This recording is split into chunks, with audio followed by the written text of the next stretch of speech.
Bismillahirrahmanirrahim. Assalamualaikum warahmatullahi wabarakatuh.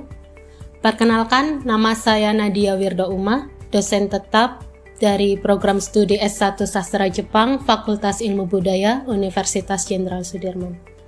Video ini saya buat sebagai salah satu syarat untuk pengajuan sertifikasi dosen, khususnya untuk PDD Unjuk Kerja Tridharma Perguruan Tinggi dalam bidang pengajaran.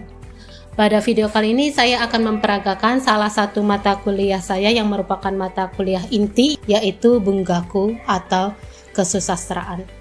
Mata kuliah ini sendiri merupakan mata kuliah wajib bagi mahasiswa semester 2 untuk mahasiswa sastra Jepang, di mana pada mata kuliah ini nantinya mereka akan belajar mulai dari asal mula kemunculan sastra Jepang, kemudian dilanjutkan dengan bentuk-bentuk sastra Jepang seperti puisi, prosa, drama, lalu akan belajar tentang perubahan dan perkembangan sastra Jepang sesuai dengan zamannya, lalu belajar tentang ideologi-ideologi sastra Jepang, dan juga belajar tentang alih wahana sastra Jepang, dan terakhir proses kreatif dalam penciptaan suatu karya. Mata kuliah ini sendiri mempunyai capaian pembelajaran yang harus tercapai saat mahasiswa telah selesai mengikutinya. Ada 4. Yang pertama, diharapkan mahasiswa nantinya mampu menghargai keanekaragaman budaya, pandangan, agama, kepercayaan, serta dapat menghargai pendapat atau temuan orisinil orang lain. Selanjutnya, mahasiswa diharapkan mampu mengembangkan diri dalam bidang keterampilan bahasa, sastra, dan budaya Jepang. Yang ketiga, mahasiswa juga diharapkan mampu menerapkan pemikiran logis, kritis, sistematis, inovatif dalam konteks pengembangan atau implementasi ilmu pengetahuan dan teknologi yang memperhatikan dan menerapkan nilai humaniora yang sesuai dengan bidang keahliannya. Dan terakhir atau CPL keempat, diharapkan mahasiswa mampu menjelaskan teks-teks kesusastraan Jepang. Agar CPL atau capaian pembelajaran lulusan itu tercapai, maka mata kuliah ini memiliki 4 CPMK, capaian pembelajaran mata kuliah, di mana yang pertama, mahasiswa mampu menjelaskan asal mula kemunculan sastra Jepang, bentuk-bentuk sastranya, dan perkembangan sastra Jepang. Selanjutnya, mahasiswa diharapkan mampu menganalisis ideologi-ideologi sastra Jepang yang terdapat dalam karya sastra. Yang ketiga, nantinya mahasiswa mampu membandingkan antara suatu karya dengan karya sastra yang lain dalam ranah sastra Jepang, termasuk karya sastra yang mengalami alih wahana. Misalkan dari suatu teks tertulis menjadi audiovisual atau dari suatu bahasa ke bahasa yang lain. Kemudian yang terakhir, mahasiswa mampu membuat suatu bentuk karya sastra Jepang dengan memasukkan unsur ideologi sastra Jepang yang telah dipelajarinya. Dalam melaksanakan perkuliahan, biasanya saya akan mulai dengan pengantar singkat, seperti tanya jawab singkat, gimana belajar sastra, semakin bersemangat, hal-hal yang dekat dengan kegiatan mahasiswa. Kemudian dilanjutkan dengan mereview materi yang sudah dipelajari sebelumnya dengan sedikit tanya jawab, apa yang membuat mereka tertarik dari materi sebelumnya.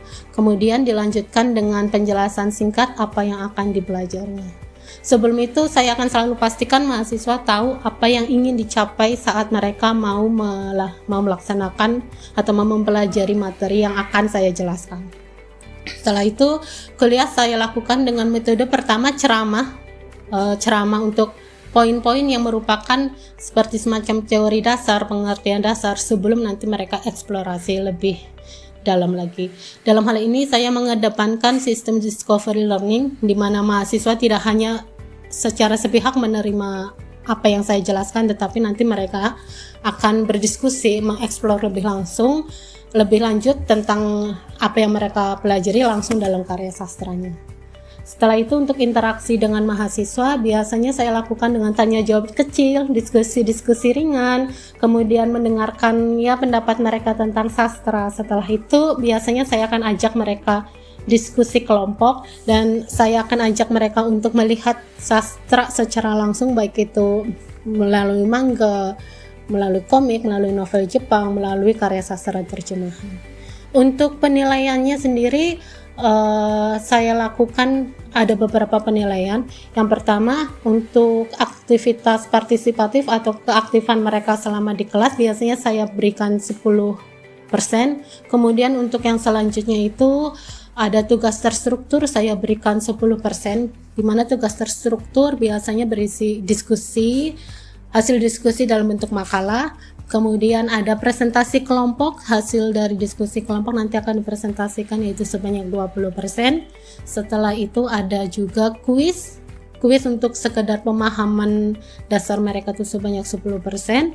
Lalu ada juga untuk hasil proyek dalam penyusunan karya sastra itu sebanyak 30%. Lalu ada UTS dan UAS. UTS dan UAS sebanyak 10% juga. Untuk materi yang saya ajarkan, biasanya akan saya mulai dengan mahasiswa kenal dulu dengan asal mula kemunculan sastra Jepang, dilanjutkan dengan bentuk-bentuk sastra Jepang itu seperti apa, ada puisi, prosa, dan juga drama. Kemudian perkembangannya dari zaman ke zaman, lalu mempelajari ideologi sastra Jepang yang mana nanti dimulai dari zaman sastra klasik hingga ke sastra populer. Setelah itu mahasiswa akan belajar tentang alih wahananya. Setelah itu mereka akan mempelajari bagaimana proses kreatif penyusunan karya sastra, sehingga diharapkan juga nantinya mereka bisa menghasilkan suatu karya setelah mengikuti perkuliahan ini. Pada video kali ini saya akan membawakan materi yang saya ajarkan di pertemuan keempat, 5, 6, dan 7, yaitu mengenai ideologi-ideologi yang ada dalam karya sastra Jepang. Pertemuan 4 dan ke-5 nanti berisi pemaparan dari saya, dilanjutkan dengan diskusi kelompok mengenai ideologi yang ada dalam karya sastra. Kemudian pada pertemuan ke-6 dan ke-7 nanti mereka akan mempresentasikan hasil diskusi mereka. Setelah itu hasil diskusinya akan dituangkan dalam bentuk makalah yang merupakan penugasan terstruktur. Berikut videonya. Selamat menyaksikan. Hai minasan, ohayo gozaimasu. Tetap semangat, kita akan lanjutkan perkuliahan kita. Tetapi sebelumnya mari kita berdoa sama-sama ya, biar kita lancar, dimudahkan dalam perkuliahan, terus ilmunya barokah buat kita semua. Berdoa dimulai.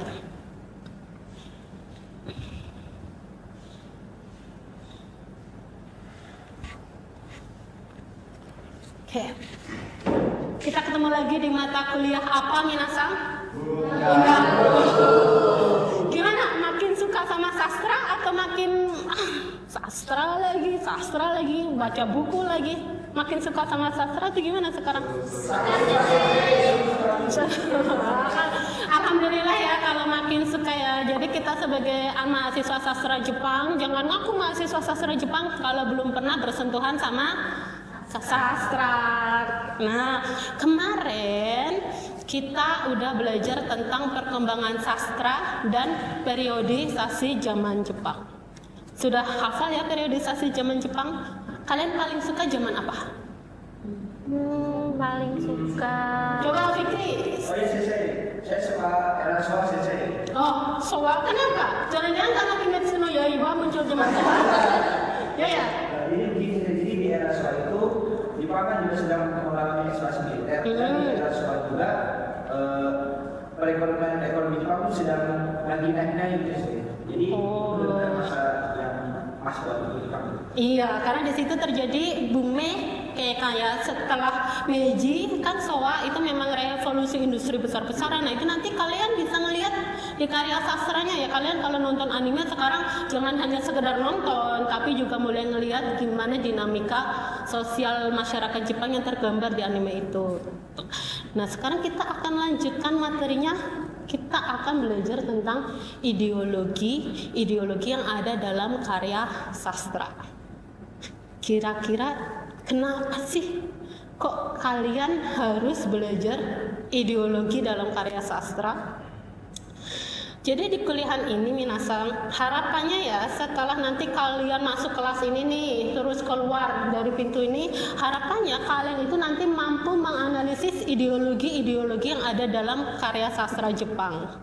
Nggak hanya sekedar baca aja ya. Kita misalkan ini ada komik nih di sini, baca-baca aja, cuma sekedar baca itu gampang, itu semuanya bisa. Tapi kalau kita sebagai mahasiswa sastra Jepang, kalian diharapkan nantinya nggak hanya sekedar baca, tapi bisa mengidentifikasi ideologi yang ada dalam karya sastra. Nanti saya kasih kalian semua, bukan saya kasih ya, saya pinjamkan kalian buku-buku saya. Kalau saya kasih nanti kapan-kapan ya. Oke, nah supaya yang tadi tercapai, nanti kalian diharapkan bisa mengutip referensi. Nanti kan saya bagikan buku nih, kalian belajar gimana cara mengutip referensinya, terus mengidentifikasi unsur-unsur yang ada di dalam sini, tokohnya, ideologinya, kemudian mempelajari, oh ini karya sastra diterbitkan tahun berapa, masyarakatnya sedang apa, ideologinya apa. Terus nanti yang terakhir nomor 4 ini nanti terakhir ya minasang setelah kalian UAS. Nah, minggu ini kita akan belajar tentang ideologi. Ideologi dalam karya sastra itu nanti dibagi jadi 3. Ideologi yang dimulai dari sastra klasik.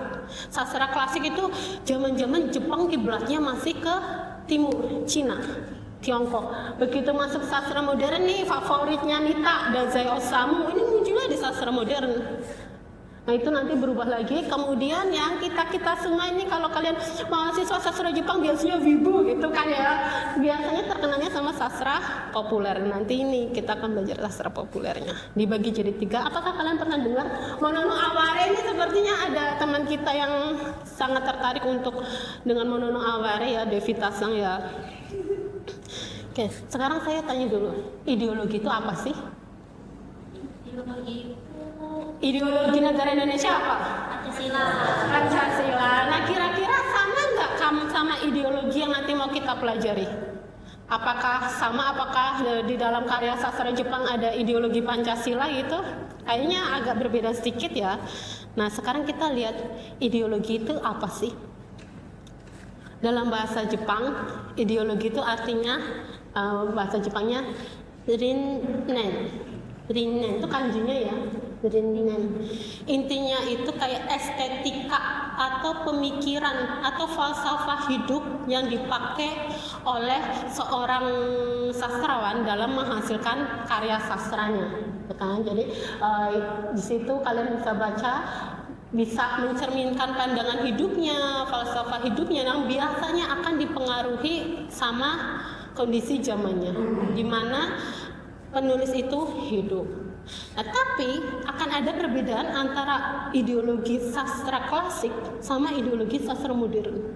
Kira-kira kenapa? Ada yang tahu nggak kira-kira kenapa? Karena perkembangan zamannya sudah beda juga sih. Iya, karena kiblatnya barat, kiblatnya Jepang kan beda ya. Kalau yang zaman-zaman klasik awal-awal itu kan kiblatnya timur. Tetapi kalau yang modern nanti mereka mulai terpengaruh sama budaya barat. Nah, itu yang nyebabin adanya perbedaan ini. Terus setelah mereka kalah di Perang Dunia Kedua juga mereka berubah lagi. Nah, itu yang nyebabin dinamika ideologi dari sastra Jepang. Kemudian kita akan masuk ke yang ideologi yang pertama ya, yang dari sastra klasik. Oh ya, sebelum itu jangan khawatir ya minasang, materi ini ada di Eldiru. Kalian mau usah potret-potret, nanti silakan kalian download di Eldiru aja. Kemudian juga kalian nanti presensi sambil diskusi bersama ya, nanti diskusi kelompok kalian sambil presensi. Kita masuk ke materinya dulu. Rinen dari sastra klasik atau ideologi dari sastra klasik. Yang pertama akan kita pelajari itu Monono Aware. Pernah dengar Monono Aware? Pernah sensei. Pernah lihat? Waduh, kanjinya kecil sekali. Pernah lihat kanji Monono Aware? Pernah sensei. Iya, Monono Aware itu kalau kalian sebenarnya kalau kalian sering lihat sastra ya, baca, nonton film atau misalkan baca komik, itu akan terasa sekali Monono Aware-nya dalam karya sastra itu sering dipakai. Tahu gambar ini? Tahu sensei. Dari gambar ini diambil dari mana ini? Dari animenya Suzume. Oh ya, kalau yang ini? Tenshinoko. Kalian pernah nggak sih ada momen kalau misalkan nonton anime atau baca suatu karya sastra muncul perasaan yes gitu kalau ngelihat suatu pemandangan yang wow, rasanya tuh syahdu gitu. Kalau kita nonton karyanya Makoto Shinkai, ngerasa nggak kayak wah serius gitu. Rasanya kayak gimana gitu dalam hati lah ya, nggak bisa digambarkan ya. Nah itu namanya monono aware. Perasaan yang kalian dapatkan saat ini cuma pemandangan alam doang. Cuman kayak Sinta cuma ngasih gambar ini, saya lupa nama tokoh utamanya ini kan yang dia setelah mau turun ke bumi itu ya, terus ngelihat diterbangkan di langit.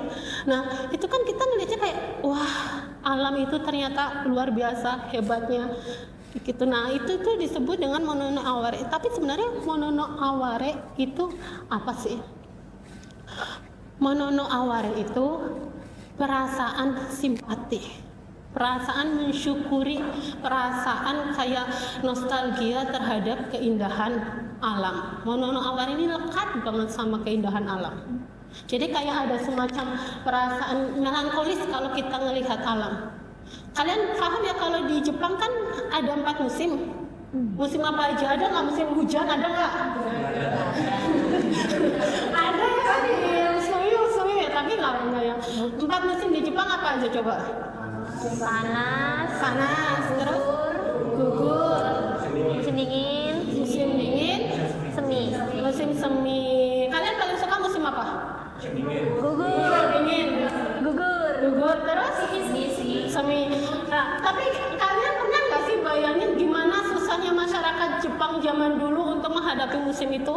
Kan cuma 4 bulan ketemu musim semi, 4 bulan ketemu musim panas, 4 bulan lagi ketemu musim gugur ya.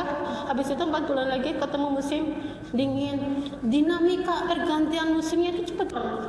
Nah makanya muncul konsep monono aware. Sesuatu yang fana, alam ini tidak kekal. Keindahan yang kita lihat, kalau misalkan orang Jepang musim semi kan ada hanami ya. Musim semi ada hanami itu bunga sakura mekar itu hanya sebentar.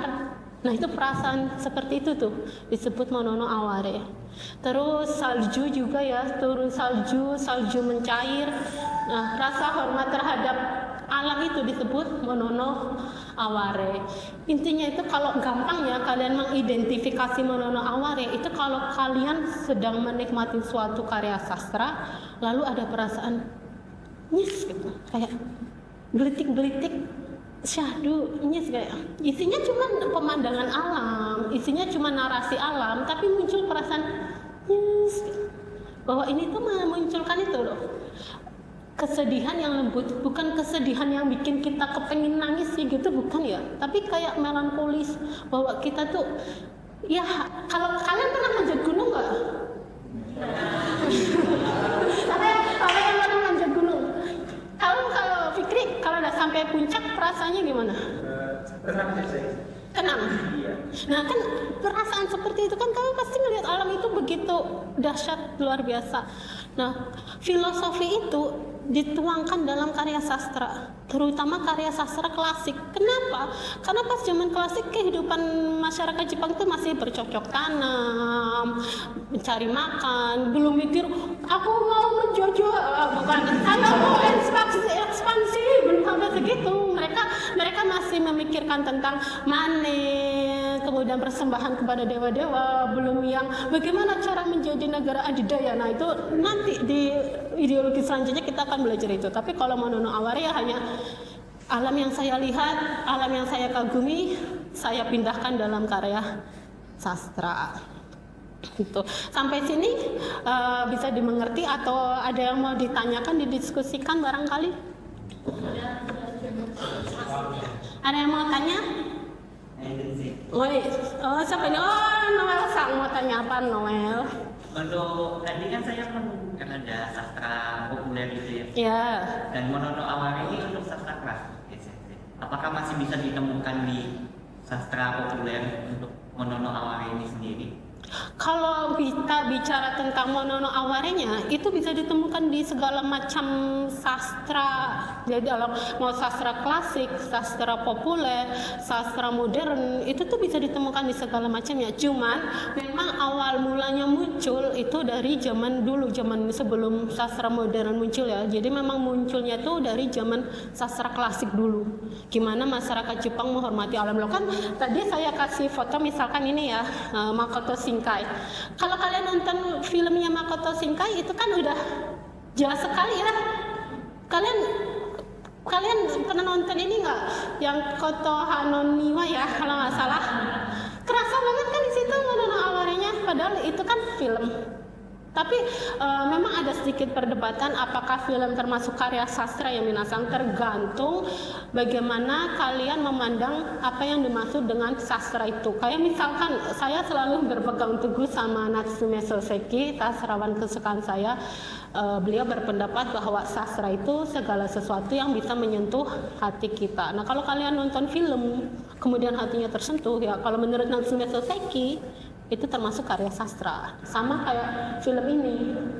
Kalian kalau nonton karyanya Makoto Shinkai kan dihojor terus ya sama pemandangan alam, kita dibikin kayak bertekuk lutut sama alam. Itu Monono Aware ya, gitu. Sampai sini bisa dimengerti ya apa kesimpulan Monono Aware dan Elsa? Berarti yang saya dapat itu kalau Monono Aware di mana bisa kita mendapat simpati atau perasaan yang terbentuk di saat kita melihat sesuatu sastra tersebut. Terkait sama alamnya ya, tapi ya terkait sama pemandangan alamnya, terkait bagaimana masyarakat Jepang itu atau pengarangnya menuliskan pemandangan alam. Oke.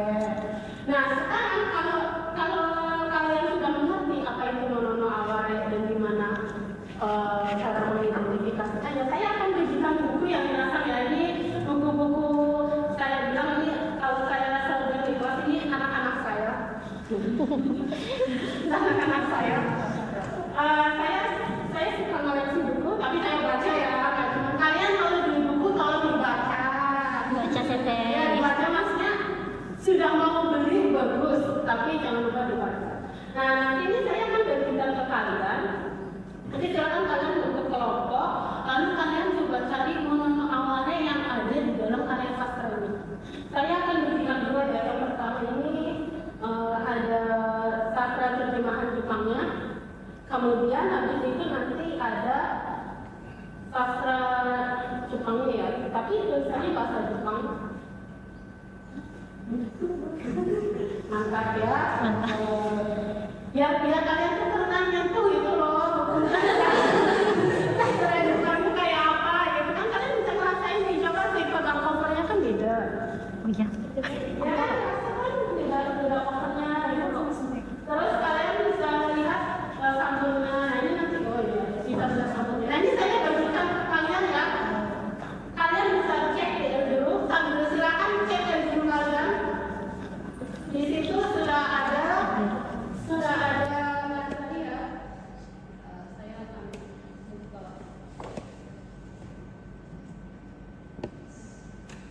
Silakan kalian lihat mata kuliah buku.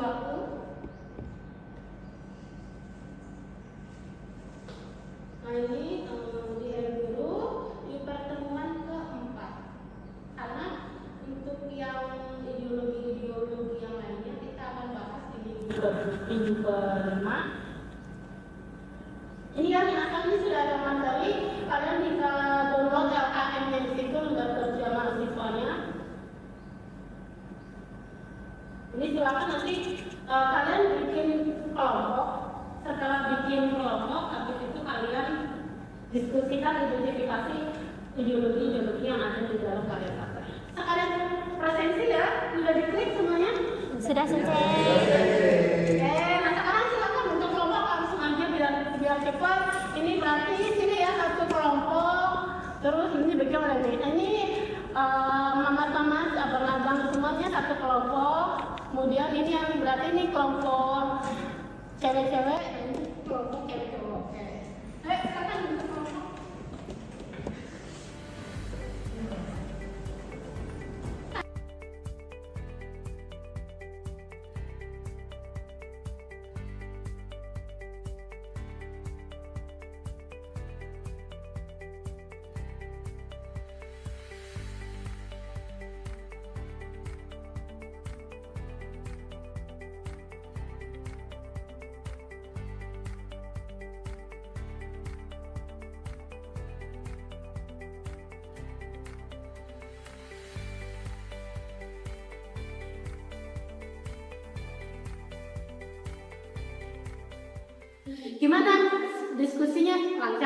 Baru lancar sensei.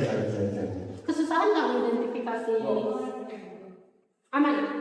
Aman sensei sebenarnya kalau di buku ini cukup mudah ditemukan sensei karena mereka memang membahas tentang perjalanan antar galaksi. Dan juga disertakan dengan ilustrasi. Jadi memudahkan ya. Nah kalau yang baca komik nih gimana? Kalau dari kita menemukan suatu hal apa ya, dari perjalanan si MC untuk melarikan diri dari kebiasaan di mana dia telah mengorbankan temannya yang terbunuh saat pelarian diri, kemudian si MC berlari dari apa ya, terowongan seperti itu dan menemukan suatu keindahan bahwa kayak wah bumi cakep ya. Kayak Oke, iya ya. wah keren sekali. Nanti ketemu ininya ya warna-warna. Oke, berhubung waktu kuliah tidak mau selesai, ada lagi kelompok yang mau menyampaikan pendapatnya barangkali dari hasil diskusi menurut Amar ini ketemu?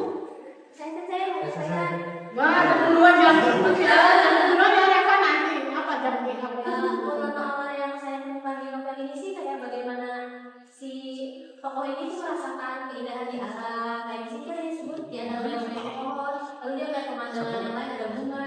Itu di saat itu dia merasakan keindahan, perasaan melankolis, perasaan yang ya yang membuat dia terharu gitu sebenarnya. Jadi menurut saya tuh menurut awalnya dalam karya itu dari situnya saya.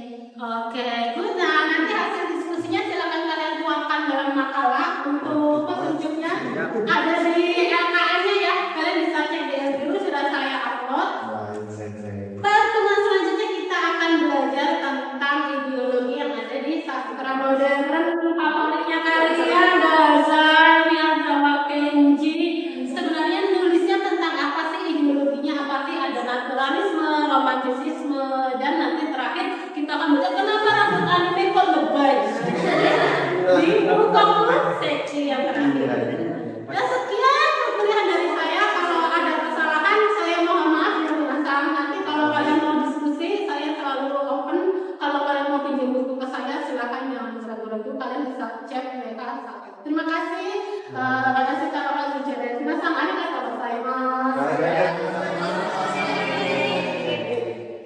Berikut tadi video dari saya, semoga dapat memberikan semangat bagi mahasiswa untuk semakin gemar membaca, gemar mempelajari sastra, dan semangat dalam perkuliahan. Terima kasih. Wassalamualaikum warahmatullahi wabarakatuh.